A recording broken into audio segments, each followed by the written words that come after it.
Welcome everybody to the Bad Man Show. Hey, overseer. Oh, Mark, how you all doing? He's holding us up again. Look at it. He's holding us up. I got down here again, but I'm down here again. Yeah. Welcome everybody. Welcome to the Bad Men for Christ show. Every Monday, 7:15. We are excited. Bishop, Elder. Well, let me use your names. Paul, Mark. How are you guys doing today? Oh, we're doing good. First, we need to say thank you so much to Elder Mark for joining us this week. We missed him last week, so Elder Mark, thank you. We are delighted to have you, and I'm certain our listening audience feels the same way. Yes. It's good to be missed. I'm glad to be back with you guys. I tell you, this is going to be an exciting week. This is Holy Week. We got a lot of things going on at our home church, man. I know you probably got a lot of things going on in your church as well. And just a good week. Just remember what our Lord and Savior did, man. I'm excited. Beautiful. No, Mark, I'm saved. I'm a Christian. We have the same thing going on every day at my church. We saved. We don't have special days. Okay. All right. Here we go. My goodness. Every day is holy day for us, Mark. Every day is holy day for us. I don't know about you. That's subject to interpretation. So, He's rolling today. Oh, yeah, my goodness. Remember earlier he said he's going to be quiet. He was going to sip his water and be in his little quiet place. Yes. I knew that wasn't going to last. Yeah. I don't know what happened. So how was the week? How was your week, Mark? How was your week? It was great. Today I was up at the church building the set for our East production, which is taking place this weekend on Saturday and Sunday. So that I took off this whole week to work on this stage production. So it's been a busy week. Plus Wednesday is a holiday. It's my birthday, so I'm celebrating that also. Oh yeah, I saw that. Oh, happy birthday! Yeah, my wife have the same birthday, so yeah.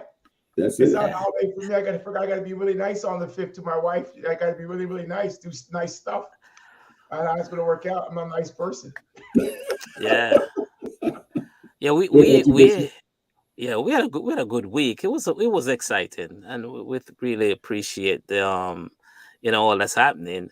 And as I said, it's Holy Week, and we're looking forward for this Easter celebration. And it's God's been really good. Yes, he has. And we just really have to appreciate all that He has done for us. Mm-hmm. And even more so that we can love our neighbors, especially our bad man audience. We want to say how much we appreciate and love you all. And you, overseer, what's going on? Yeah, the week is the week was great. The week will be great, and we'll have great weeks. Every day is not a perfect day. Every day is not a smiling day, but every day is a day that we shall rejoice and be glad in it. All right. The day of the Lord. Plus, it was good to see him over the weekend. We're at Dr. Gibson's installation service, so it was good to see overseer there. So it was good. Oh, yes, sir. Yeah. I'm not gonna say publicly why I wasn't there, but we send our love and we truly appreciate that is a phenomenal installation, and we truly thank God for that, because one more person in the ministry that will be able to proclaim the good news, and there are just so many things happening that we truly appreciate another worker. Yeah, and I do want to say this. So I came a little bit late.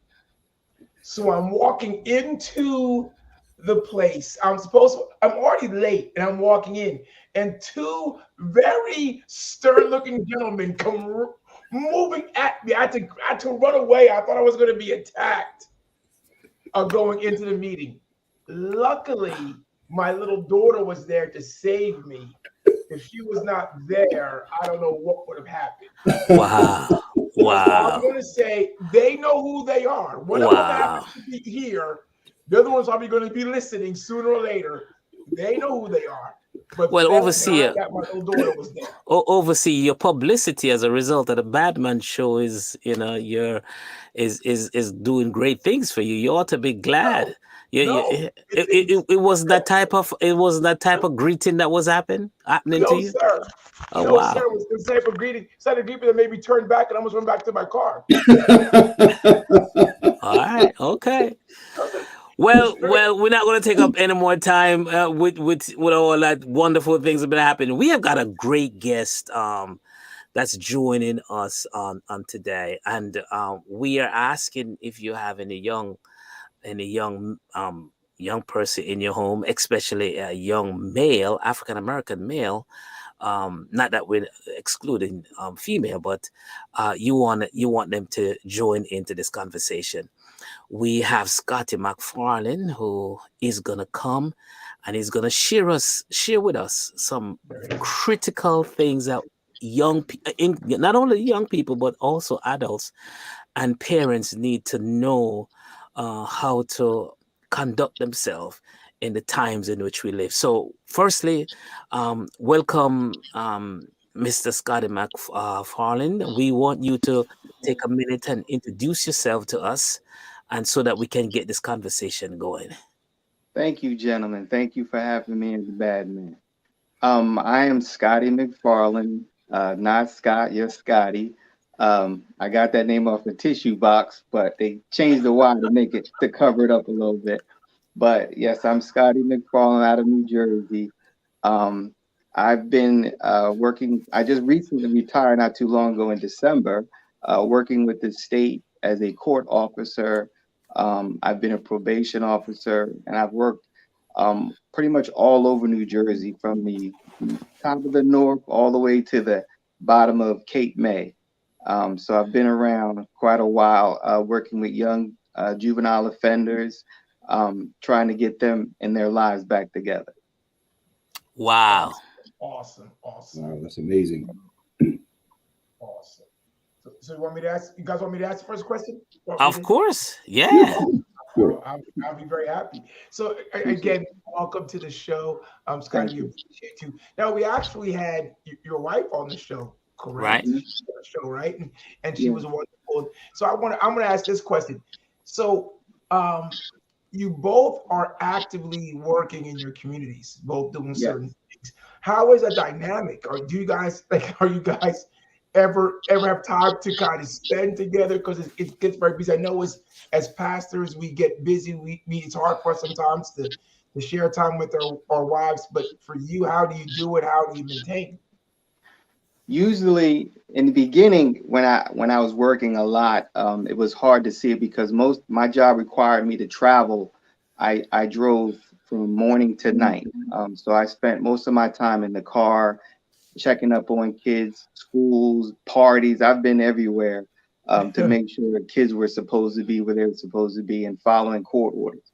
So there used to be many times in the beginning when we hardly seen each other and we'd have to squeeze out a little time for ourselves, and then dealing with the kids in sports and all their activities as well.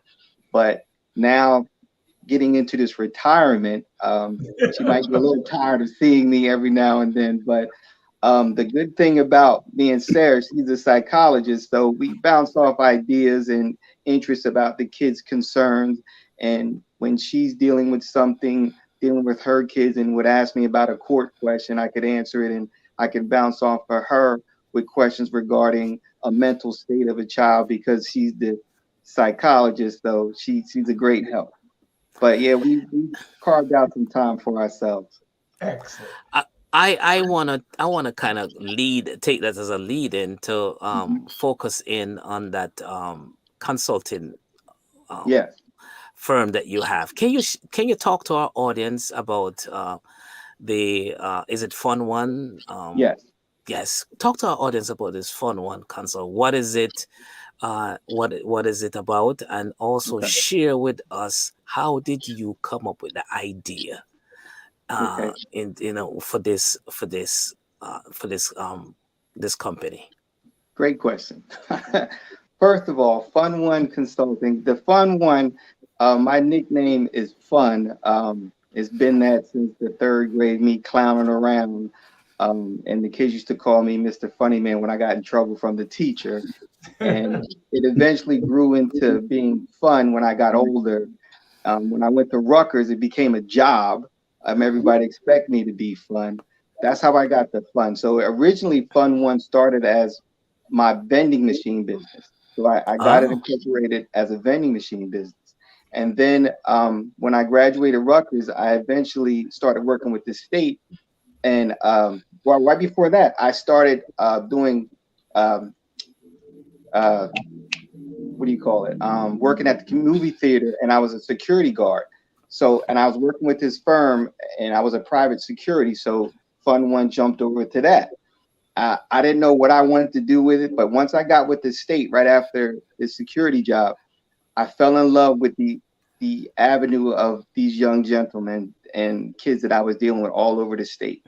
So Fund One transformed itself into a working, building consultation of having these kids understand what life is. Since I've been in all these different counties in New Jersey, and there's 21, and I might have been in maybe 19 of all of them. Wow. But working in all of them, that is, and seeing some of the same stuff happen in all different counties and all different areas, I started piecing together, how can I help these kids?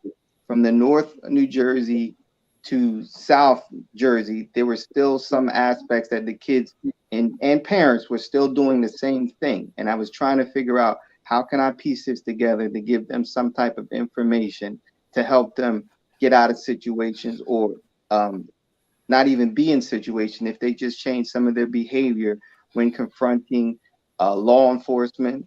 And also my main focus was the courts, dealing with courts and what to expect, how court runs, because most of us who are not involved in court, we see it on TV. So that's all we get, court is TV and all this dynamic and crazy stuff. And sometimes it's like that, I'm not going to lie, but other times it's a lot different and very scary. And as a young person, it is very nerve-wracking for a young person. Go Scarlet Knight. But consulting, it came into that because I saw the need for kids and parents to need to understand. And if you don't know, you won't ask. And if you do know, you have a chance to change the situation. So my motto in the company. So Mr. MacFarland, give us a concrete example. What would cause, from your experience, the average young person that comes in contact with the court, what would cause that that to happen, and how would you navigate them through the process to keep them from out of jail, if are in or otherwise? Well, I'll take it first. I'm going to take it if they were in court. Okay. A lot of times, parents who come to court, they're judged the minute they step into court. Sometimes kids will come in. Back in the day, we all know you dressed up and you dressed appropriately. No, that don't happen. Kids come in whatever and however. Their attitude is still ignorant and funky because they might be mad because they have to be there. They're disrespectful. That's a big thing. And like I said, they are judged from everybody in that court, even though you're not supposed to be, but you are judged from your feet to your head. They are judging you automatically, and that can play a role into their decision on what happens to these kids. The other thing is parents and their lawyers.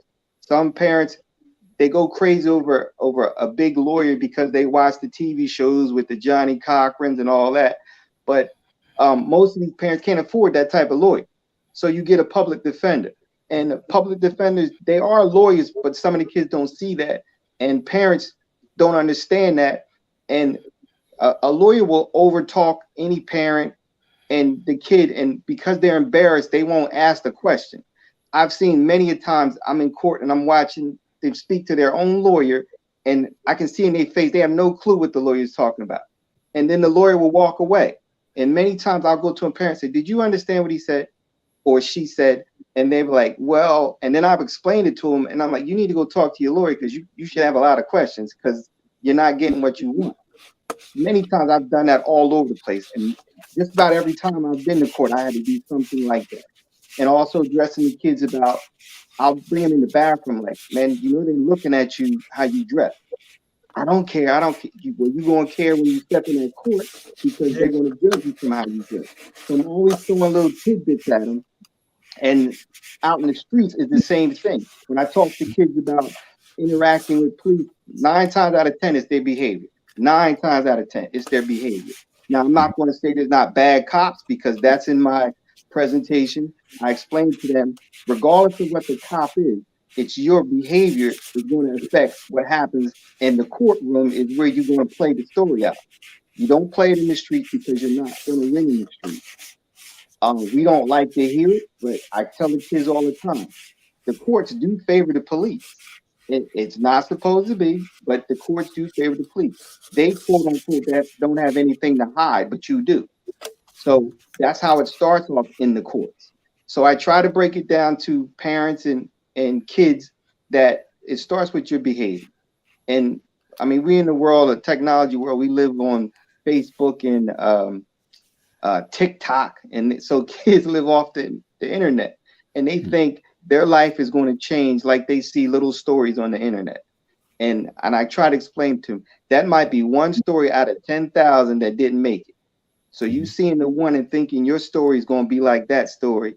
If you see somebody telling off the cop or getting away with it, I'm telling you, that's 1 in 1,000 that it happened like that, and it gets played on the internet and everyone jumps on it. I see it all the time. So, Mr. Farland, first of all, good to know you went to Rutgers. My daughter went there. Still paying it, but God is good. I know that feeling. So, question for you. For parents who have youth that are in conflict with the law enforcement, what advice would you give them? It's hard advice for a kid to understand that you need to calm down. That's the number one I try to tell. It's the hard, especially for a teenager, because they're hot off the button. I've been there. We were all kids, and it's hard to bite your tongue sometimes. But I explain to them all the time. My number one thing I tell kids, and I still tell them to this day, you will not win in the street. No matter how much you run that mouth, your parent, your dad, your mom, you're not going to win in the street. Bring it to court where you have a mediator, your lawyer, and the judge to determine what the cop did, what the cop said, what was right and what was wrong, and what you did. So I try to tell them, put the weight on your hand and handle yourself appropriate. Let the cop come off however he is or she is. Bring it to court. Bring any kind of evidence you have to court. And the cop is not as heavy as they are out in the streets when they're in front of a judge or a lawyer. So I tell parents all the time, have your kids, try to have them control themselves. Take any kind of video, information, so you can have proof on what happened. But the number one thing is your behavior. Watch your behavior. Control you, and you can control the situation. So with that said, so do you find that more of the cases go towards the youth when they actually have their behavior controlled versus not controlled? Yes, it's mostly the youth. They don't control. Like I said, they're kids. They're young kids, and you can expect certain things. I try to explain to kids, police, when they put that uniform, they expect respect. And I understand kids respect it and expect respect too. But the law enforcement are government paid employees to deserve respect. And we as society, we pay for that. Pay for them to have that respect. And when it's overlooked or ignored or blatantly disrespected, then you're going to find a hard way to climb up. And when you get into that court system, because of your behavior. Now it can be addressed if the cop is the only disrespectful one, but they will snatch out any piece of disrespect that you did to the police, and now you're the bad guy. Gotcha. Scott, before I ask my next question, Scotty, just to all of our friends that are watching, please remember we can take your questions and your comments live and direct. So if you have any questions for Mr. MacFarland, we'll take them. Just write them in your comment section. We'll bring them on and we'll ask them. Also, please don't forget, we are trying to blow up Bad Men for Christ. So like and subscribe. Pass this on to your friends and family that we will be able to get more and more great guests like Mr. MacFarland here to join us. So there's a question here, but before this question, let's bring this question down. We're going to bring it back up because I have a question I want to ask you. You were saying something I thought was very interesting because you were saying parents and kids, and you're saying a lot of stuff that the Black community in certain areas don't want to hear. They don't want to hear this. They want to hear No, we should be able to stand up for our rights, and literally that's a sound that we hear. How do the parents in certain urban cities, how do they receive you? Because I'm thinking, man, you got a hard fight if you're telling these parents you need to respect that badge, you need to do this. I've already received. It's very difficult because, like you said, everyone wants their own respect. The cop has theirs; they want their own respect, and I try to explain to them. I understand that. I want mine too. I get treated the same way as everyone else does out in the streets too. I'm just a black man out in the street, just like anybody else. But I do know my respect will not be counted in the streets. But if I get to court, I got help. If I get to court, I got a lawyer. That cop can be whatever he or she is, but I have a lawyer. I have weight now. But in the streets, I don't have that weight. And it's just the cop's word, opinion, and it's leaned towards the police when I get to court if I have to go that route. So for me to rise up the level and upset the situation, blow it up, is going to be a problem in court for me. I don't have any backing. So like I said, you see all these videos. I've seen millions of them on the internet. And everyone jumps on the ones that work out well, and it's great. And I'm glad for the ones that do. But out of the one, I'm telling you, there's hundreds that don't make it, that tried that route and did not get to that point where they were away, they were released, or the cops let them go, and they do all that cursing, and the cops walk away, and they want to say nah, nah, nah, and tease the cops. It don't work like that. That's a slim picking. Slim, and everyone jumps on the fact that, oh yeah, see, I seen it on the internet and they did it. It don't happen. The same way I talk to the kids in one jail, I see them a few months later in another one and explain to them what happened. And I'm talking to them like, didn't you get it the first time? And sometimes it does take cats a few times to get it, but eventually my goal is to give them a little information, and hopefully that information can change the situation. I can lead you, but I can't make you drink. So that's what I'm trying to do. The funny thing, Scotty, is that they don't know a lot of these videos they see are edited.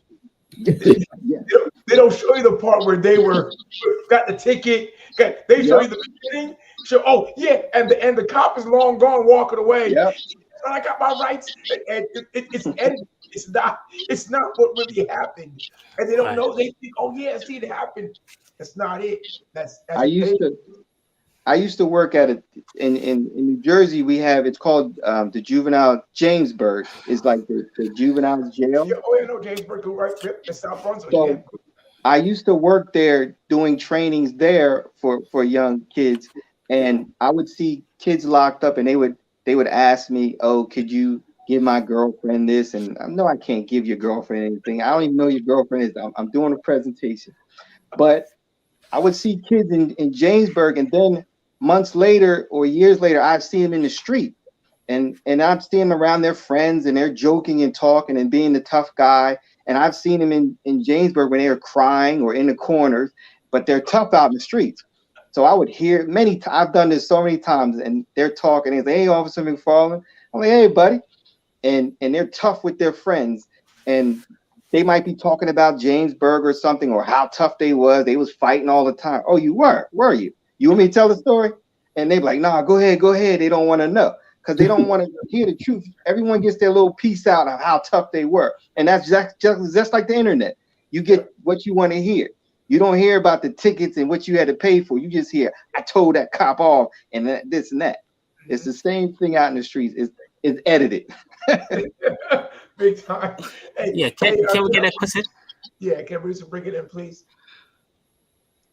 That question that we have. Oh yeah, I see. There was a question I saw. Yeah. Yes. Many of our young are set up for failure all of their lives. They are constantly being told that they have the right to do what they want to do, and no one can tell them what to do. I guess that's more of a question for a comment from Mr. Watson. But could you kind of speak to that? I can't. In many of the communities I work with, it's the exact same thing. They're told what they want. They see it on videos. They see it on the internet. They can go after this, go after that, can do what they want. But again, we as parents and as adults, we need to give these kids our knowledge. We've been to certain levels, we've been to certain classes and been through certain things. Maybe not the exact same thing a kid has been through, but we know stuff. As an adult, you learn, you grow. Just like a young person would teach their little brother or sister whether or not how to tie a shoe, how to I don't know, make cereal. You're teaching something, you're giving them something that they can hold on and carry them to the next level. And we have, as adults, and especially men, black men, we need to speak out to these young men and let them know that what is not real. And they have to stand up. What me and Sarah are always fussing and talking about the world. And I always say the world has changed because we don't believe in sacrifice anymore. The world's view now, I see it as, if we don't like it, we change the story or we change the rules to make it fit us. And that happens with everything. So I'm trying to bring back to these kids just the idea of understanding, if you change you can change the world. Just one person. Fix what you got to fix. So I'm trying to give them a little bit of my 20-something years of what I've learned, what I've experienced, what I've been trained in. I'm trying to bottle that down into 60 minutes of a presentation just to give them some advice. I want to give them options. I want to give them news, information. So if you take that and you understand something out of that, hopefully it can change something if you run into a situation. That's So, my Mr. MacFarland, you have 3 classes, I believe, and you're working on a 4th one. And as you said, presentation. Can you just give us, our audience, a synopsis of each of the 3 classes that you have? Just about a minute or two. And we'll probably save the last one that you're now working on for last. But give us a synopsis of what these classes are. What is it that specifically? What is it that you are transferring to them in each of the class? Okay. The first one is navigating the police, and I try to break down the young boys and girls interacting with the police. Again, their behavior does not and should not affect your behavior. Take notes, take videos, any kind of information, but the main thing I try to bring them is to control your behavior. I show them videos of police interactions. I show them what they can and cannot do, what's expected of them and what's expected of the police, and where to address that too. Outside of the police, it's just like anything else. I tell kids, cops are people too. So most cops want to go home just like you want to go home. They're not there to come and get you, even though you have some few that are the knuckles or whatever you want to call it. But there are a few who stand out. But for the majority of the cops, they want to go home. A good day for a police officer, and I've been around cops majority of my life, is to go to work, not have to deal with much, and go home. That's what a cop's role is. So when that situation changes, their whole situation will change and will cause your situation change. So I'm trying to bring to the kids and young people how they interact with police will change from their interaction with police. That's the police one. Then there's the court system, where majority of my time was spent is in court. And I try to break down how the court system works, how your whole life is between your lawyer, the prosecutor, and the judge. What court really is 2 sides coming with a deal on your life. That's literally what court is. One side tells all the bad stuff, one side tells all your good stuff, then you have a judge to mediate and decide which one's the best. That's what your life is. When I'm dealing with kids, I explain to them, the court sees you as paper, I see you as a person, and I'm going to treat you as such, because they don't know you. I'm out in the streets dealing with you every day. The courts just get a report. So with the court system, I'm breaking down how the court is affecting their life, how what they do in court will change their lives if they know how to come to court the right appropriate way, and to reach out to lawyers, speak to lawyers, get all the information you need, because it is your life. I speak to them on to understand the court system in a whole, and I also talk about some of the laws with marijuana, the new marijuana law. I also break down to them just getting home safe. Getting home safe, that's the main one. The third one presentation I'm doing is Why You Mad? And that's just an introduction to anger management. I've been to numerous anger management classes, and I'm just touching on the basics of why we get mad and what to do with it and how to have appropriate anger, how to manage that anger, and some of the consequences of staying mad, how it can affect your body. And my other one who I didn't get to and I'm working on is it's called Hey Gang. And it's about gangs because it's called I'm trying to throw a little fun in it. So I call it Hey Gang. Why would I? And that's like, why would I join? So I'm working on that. And I've been to so many trainings and heard so many gang experts. Like, how you an expert up north when there's different gangs in the south? So I done heard too many. So I'm not trying to call myself an expert. I'm just trying to figure out some tools and reasons why. But that's what I'm working on now. Got a question from my babe. What are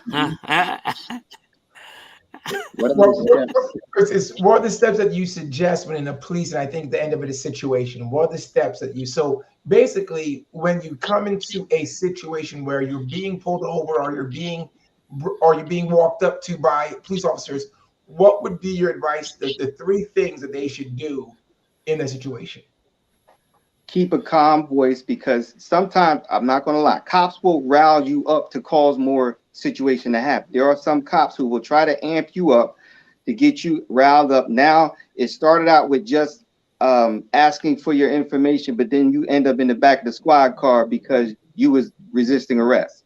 So the first thing I would say is keep calm. I know you might be upset at the situation because they might be picking on you. They might be targeting you because you black. They might be addressing you because you in the wrong area. Anything like that. Stay calm. That's number one. Don't give the cops opportunity to make more than what it is. That's number one. Get their badge. Get any kind of information you can from them while you're there. Like I said, take it with your weight to a lawyer.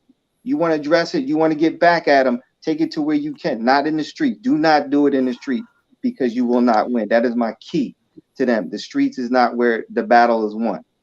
It is won in the courtroom, because you have more weight than yourself. So I would say one is control your attitude. Try your best to remain calm. Two, answer the questions. If you are not detained, if they're not detaining, you ask, am I free to go? Because you are allowed to leave. If a cop is not detaining you, you can leave. And detainment, they should have some kind of probable cause. And the sad part about the law is the police use probable cause on anything. They can see anything they want and call that probable cause. That's the sad part, and we can't get around that, because the cop, the first thing he'll say is, I had probable cause to do this and do that. And you may have done nothing. You crossed the street, or you was just walking. But if a cop sees something, they can use that real fluently. I had probable cause. So you can't, it's hard to get out of that. But again, you are not the lawyer. Seek a lawyer. Stay calm, be respectful, answer the questions. After that, am I free to go? That's what I would give parents. So, Scotty, in your 25 years, what are some of the greatest conflicts you have come across? Some of the greatest conflicts, most of it's stubbornness and refuse. I've had parents yell at me and say it's not going to work. They're so stuck in their ways, and it's hard to change that, especially when you have a kid who wants to change. I've worked in programs back in my day, and kids were afraid to go home. They were afraid to go home because their parents and their family was in gang life or just negativity. Most kids, when they get locked up in a program, they get to eat every day. That's not always happening. So when they're getting ready to go home, they'll do something to get in trouble to stay there. Wow. They will stay there. I've had kids do that numerous times. You're ready to get ready to go home. I'm about to set you up to go home, and then the next day they get in a fight on purpose, and then they'll tell you later, yeah, I don't want to go home.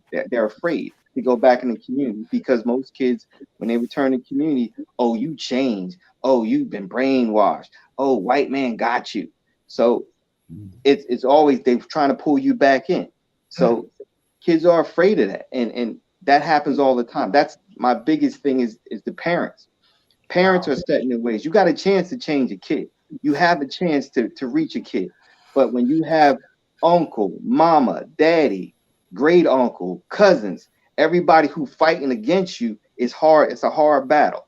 That is my biggest qualm is the parents. Because if I'm talking to one kid and seeing lightning and seeing potential, and then they go home and you a knucklehead, you ain't gonna do nothing. Oh, he trying to brainwash you. You ain't gonna be this. It ain't gonna work. I'm fighting a lost battle, but I just keep trying. All I can do is keep going. And once in a while, I get to pull some out, and that's my greatest. I get to pull some out. I've had kids who they're like 30 something, and they will see me once in a while. Hey, Officer MacFarland, I'm freaking out. And I'm hugging them like I've never seen them. That's happened a few times. So when I see one is enough. But to see a few, I mean, that's a great accomplishment for me, just to see them do great. Just before you take this question, Overseer, let me just take a few minutes and give a shout out to our producer. We got on the board tonight, Mr. Ken Walsh. We're glad to have him, amen. We also want to give a shout out to Deacon Albert, Sean Gore, and Peter Boynton. And ladies and gentlemen, without these great producers, we would be in trouble. And so we're just so grateful for their work. We also want to say that you can support us here at the Bad Man Show. You can reach out on badmanforchrist.com and visit our merch that we have. We have merchandise that's on sale. T-shirts, cups, mugs, and other things, and we'd love for you to purchase some of them. All purchases helps the show, and so please visit the badmanforchrist.com and just place your orders. And as soon as you place your orders, your products will be on its way. And so we're just so thankful. And again, we just want to give a quick snapshot here of Scotty MacFarland, and we're going to get right back to that conversation. And I believe we have a question. Yeah, we've got tons of questions. You need to go through them, Overseer, because we have questions too. I think this is a great show, Scotty, because I think that it hits a lot of people right at home. We have brothers, we have cousins, we have nephews, and I think it really hits it home. One of the questions, and we'll try to be as quick as we can through these questions. I think we have some more. But does all the trouble young men get into and at a certain age? So I guess they're saying, is there an age range in which you say, okay, you are no longer in trouble, you are now going to be able to get through this thing? And I think I know the answer, but go ahead. Definitely not. Definitely not. I've had kids, unfortunately, as young as 9, be involved. When I was a probation officer, I dealt with young kids, and with most probation officers, they would see kids. I would see them like once a week or once every 2 weeks. They would come to the office, lie to me about how great they were the whole week, and then go home and do whatever. And then I wouldn't see them until next week and find out what they did, or they would tell me another lie of how great they were. That's how probation was. When I got in with the AOC, the Administrative Office of the Courts, I was in a program called intensive supervision. So I would see kids 3 and 4 times a week. I could go anywhere. I used to be out 2, 3 in the morning, driving around, like I said, going to parties, sneaking up on parties, snatching kids out. Go home. You should be home. I've put kids on electronic bracelets. I've taken kids from middle school. I would take them to court to speak with the judge to try to scare them to get them back on track. There was no set age. hopefully the maturity would set in. But most of my kids were between 12 and 17. That's the gambit of the struggle of kids dealing with outside in the streets. The streets have a hold on most of the kids, and I was thinking about what I could do, what I could say, what I could give them, or a parent to start changing them. And the number one thing I can think of for anybody, and even myself for my own kids, is opportunity. If I can give more opportunities, more things to think or try to do, let them fall into something. Because if you have one choice, then that's the only choice you're going to take until another one comes. So if I give them many choices, pick one, you have a lot to choose from. So more choices, more opportunities for these kids would be a benefit to anybody. We grow up and we grow out of that troubled life, and we want to get our life together. We're tired of the foolishness or dealing with stuff. So we try to grow out of that. And unfortunately, these kids sometimes lay in that world of the streets for a long time because it's comfortable, it's safe, it's what they know.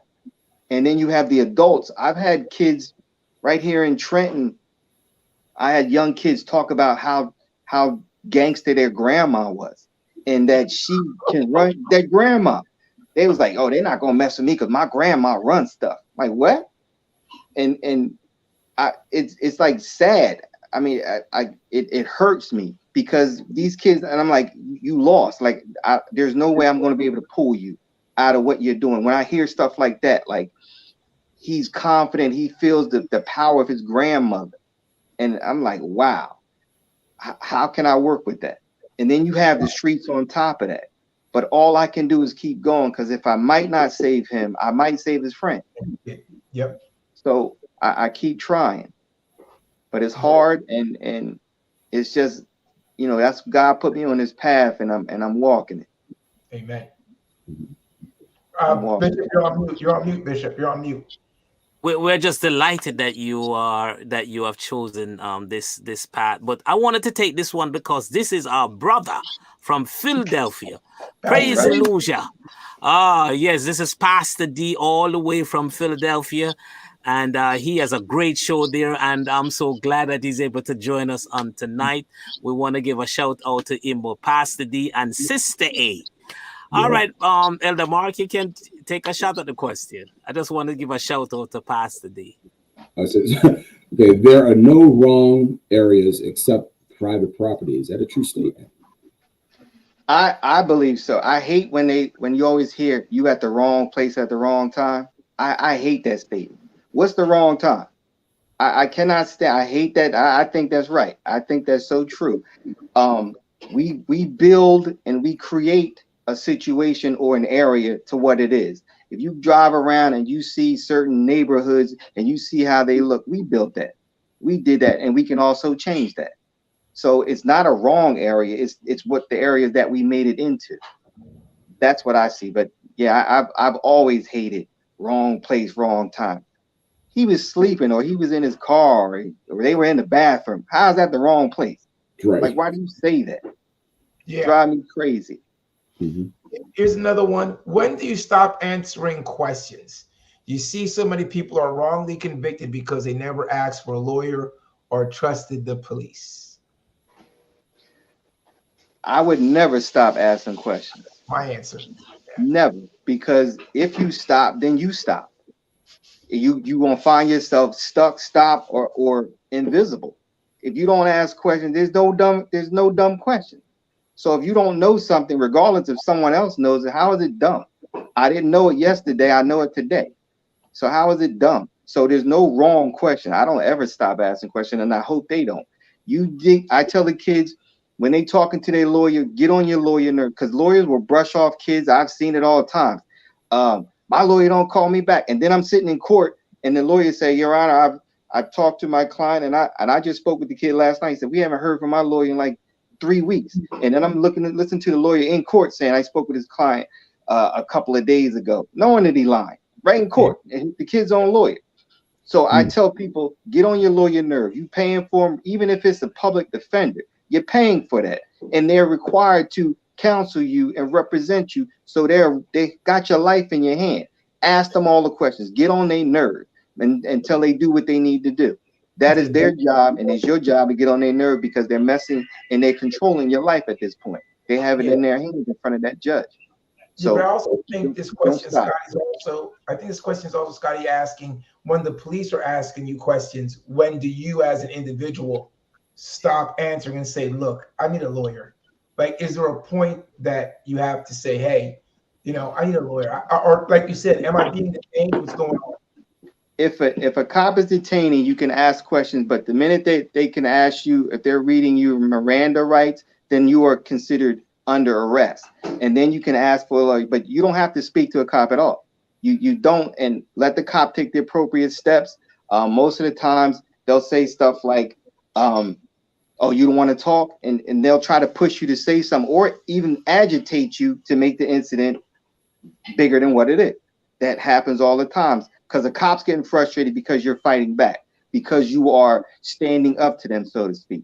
So once again, that respect is being disrespected because you're not respecting me for who I am.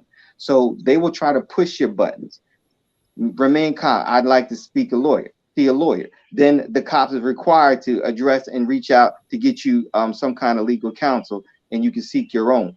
But most of the times you ask simple questions, and if a cop does not have any need, or if they say that you're not being detained, am I free to go, officer? And you're allowed to leave. So I'm not the lawyer. So I just know what I know. Don't take me as a lawyer. I don't represent any law agency, but I'm just giving you the information that I have, that I've been with for all my years.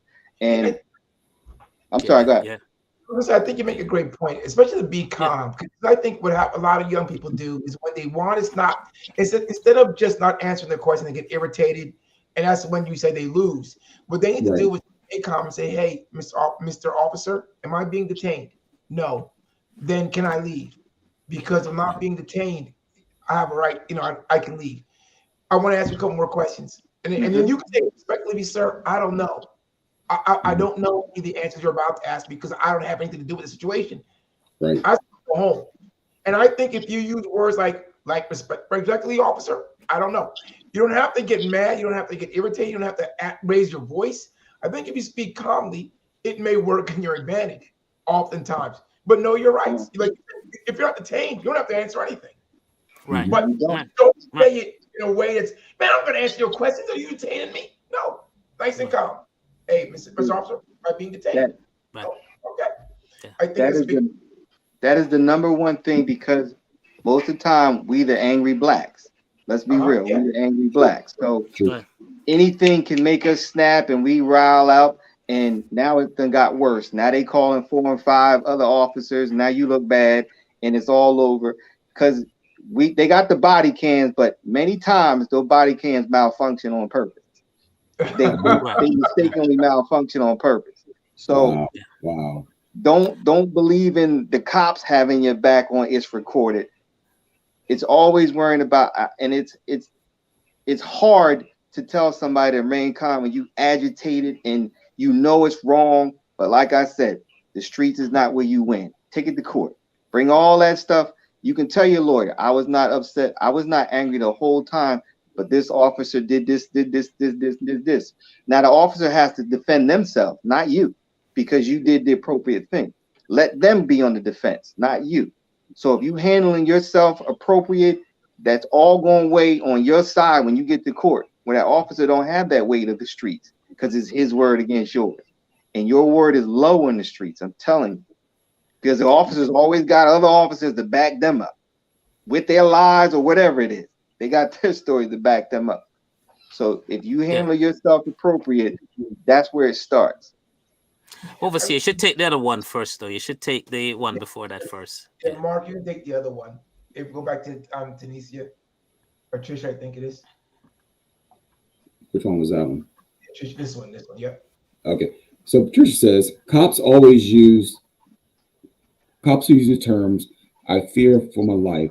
Blacks are judged, and most young blacks, children can't afford lawyers. We talked about earlier about that, but about not having a good attorney. But you can talk more about that. Yeah. See, I also seen an earlier comment about public defenders. I have great friends who are public defenders. So I used to get mad at kids. I used to get mad at kids because they didn't think public defenders were lawyers. I'm like, what do you mean they're not lawyers? Most lawyers who you see, these big fighting lawyers, were public defenders at one time. They just went into private practice. So a lot of lawyers start off as public defenders to get their skills up and get better and get used to court. So I try to tell kids public defenders are great. And I also tell them a public defender in your community, they work with these people all the time. So you want a public defender who knows the judge, who knows the prosecutor, who knows the people in the courtroom. They're usually a lot of times they're the good ones to go to deal with your case if you're dealing with something, because they work together all the time. They know how each other operate. So a lot of times I tell the kids, stop wasting your money on this $10,000 lawyer and you can get that public defender for $50, because I know you don't have that kind of money, but you got your parents or somebody raising up all this money when you can get a better or the same deal with a public defender for $50. Right. So I think public defenders are great. Is that like pro bono? Say that again? Is that like pro bono? Yeah, some do. Some do, but when you don't have a legal representation in court, you can file for a public defender, and it's for people who don't have that kind of money. A public defender is a great person. Now, don't get me wrong, some public defenders don't work as hard as maybe some lawyers because they're being paid. That's it. But I know expensive lawyers. I know expensive lawyers who've done nothing. They come to court and do nothing, but they get I know a lawyer that gets $10,000 just to talk to them. Yeah. Just to speak with them. They came into court, Your Honor, this and this, and the judge is like, I don't know what you're talking about. But because it is high power, they would ask us, do you know what to do? And we're officers, and they're asking us for help on their client. So you putting all this money in because of their name and all this other stuff they've done. Sometimes they're in situations they don't deserve what they get paid in some situations. So it's not always about the money or the lawyer, but like I said, I try to tell the kids a public defender. There's nothing wrong with a public defender, and like I said, make them work. Make them work. It's your life. So you want a lawyer, somebody who's going to protect you and address you. Make them work. The same way I tell kids a counselor. I tell them make the counselor work. Don't just talk about playing cards. You want to talk about a problem. You want help. So overseer, you want to take Debbie's, because we're kind of running out of time here. We're great conversation on today. No, I think you answered Debbie's question. First of all, sir, Scotty, that's my sister. She's a lawyer. Okay. She's a public defender. So wait a minute. Tell Deb, I love public defense. She's a judge. She's not a public defender. She's a judge. She's not a lawyer. She's a judge. Yes, she's a judge. You answered the question. You kind of said, what it is. It's not all public defenders, but we do know public defenders who slack on their job. They're trying to get a check. We do know some public defenders who work very seriously with their job, trying to get the job done. And it's the same way with, as you said, highfalutin lawyers. We sit here acting as if money gets you the best. No, money gets you a name, but it doesn't get you always the best. Sometimes the best is working there where you could have got a public defender. They'll work twice as hard because sometimes they care more than the other person. So, Mr. MacFarland, I mean, we're running out of time, but I just want to slip this one in. You've been in the court system. You've been in court for 25 years. And so we're talking to our community. We're talking within our community. We know probably the wider community as well. So briefly, give us, to the best of your knowledge, what Mr. Trump is going to be facing tomorrow at 2:30.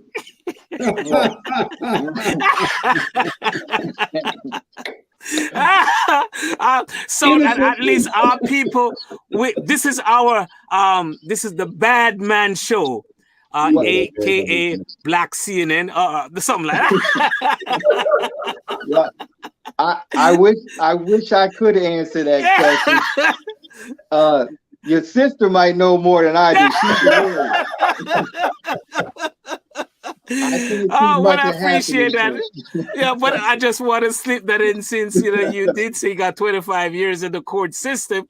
You would say, okay, all right, African American community, all right, other folks, this is the bottom line. You're gonna have the Secret Service knocking on my door. Oh, that's a good response. Oh, well, I really will truly appreciate you coming on, man. You gotta have you to come back, especially when you have completed that last course, a gang. But we truly appreciate it. We thank you for your experience. We thank you for that which you have shared.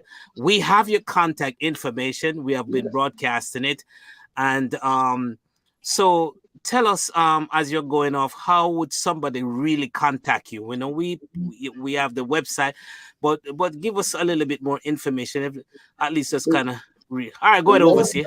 Before Scotty, you give that, could you tell us how do people get into your role? Because there are about people that are listening that want to do what you do in their state.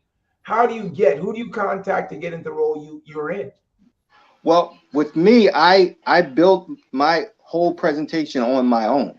I developed it myself, and what I'm eventually going to do is try to, down the road, I want to train and teach people what I know and how to present these presentations to give them the insight. My presentations, I'm building them so I can spread them to other people and they can teach them. That's what my whole goal eventually is. I have lesson plans I'm developing so they can teach it themselves in other states, but it would have to be critiqued to a different state because certain states have different laws.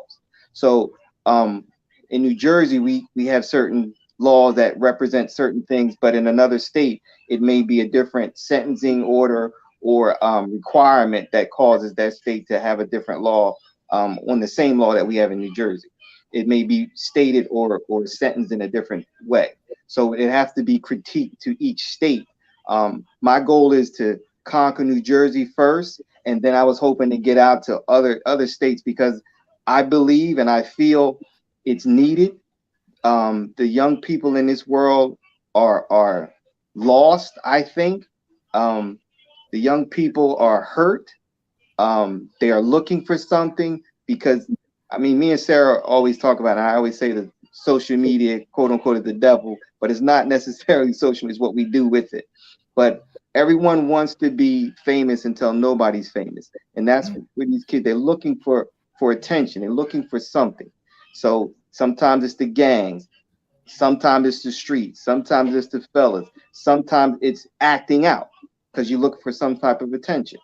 So I'm just trying to give them some information that hopefully I can change a piece of their life and I can bridge the gap from them saying, uh-oh, to now I know. I want to be that bridge.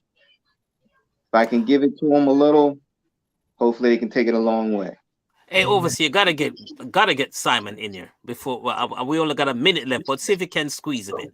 So Simon Rollins, he's the other guy who attacked me in Baltimore when I went down there. But I had to go to court for an incident 6 years ago when a 17-year-old held me up at gunpoint in court. So I held me up at gunpoint in court. I had to give him my version of how we changed my life. I gave him a positive vibe, letting him know that he wanted something, left with nothing, and now you got 9 years. I encourage him to do better. I guess I'm just saying, how he just had an incident with someone young who did something he didn't need to do. And so I just encouraged him, you're going to spend this time, but when you get out, do better. You can do better. You can be better. Yeah. Right. I think that's great. We all stumble, but we all get back up. Yeah. We all get back up. And I think that's great. But it's a revolving door. It's going to keep happening. And again, if we can get more people out there investing in these younger people to make them better people, that's all it is. Yeah. Amen. So once again, everybody, fun1consulting.com. Yes. Scotty, thank you, gentlemen. You can call him at 609-608-8893. info@oneconsulting.com. Please reach out to this brother if you have any questions. I'm in New Jersey. Bishop Brown is in New Jersey. You know what? I'm going to try to get you. I'm going to keep in touch with you, Scotty. We'll talk offline because I would love for you to come down to our church and maybe talk to some folks. And we got to dodge bring in. But thank you so much, man. We appreciate you. Appreciate Appreciate what you do. Yes. Bishop Brown, Mark, what's going on? Finish this up. Thank you so much again. We want to say thank you, everybody, for coming. We want to let you know that we love you and join us next week for another edition of the Bad Man Show. Mark? See you next week, guys. Be blessed. Have a great week. Thank you, Scott. Thank you, Scotty. God bless. God bless, you. gentlemen. Yes. Thank you.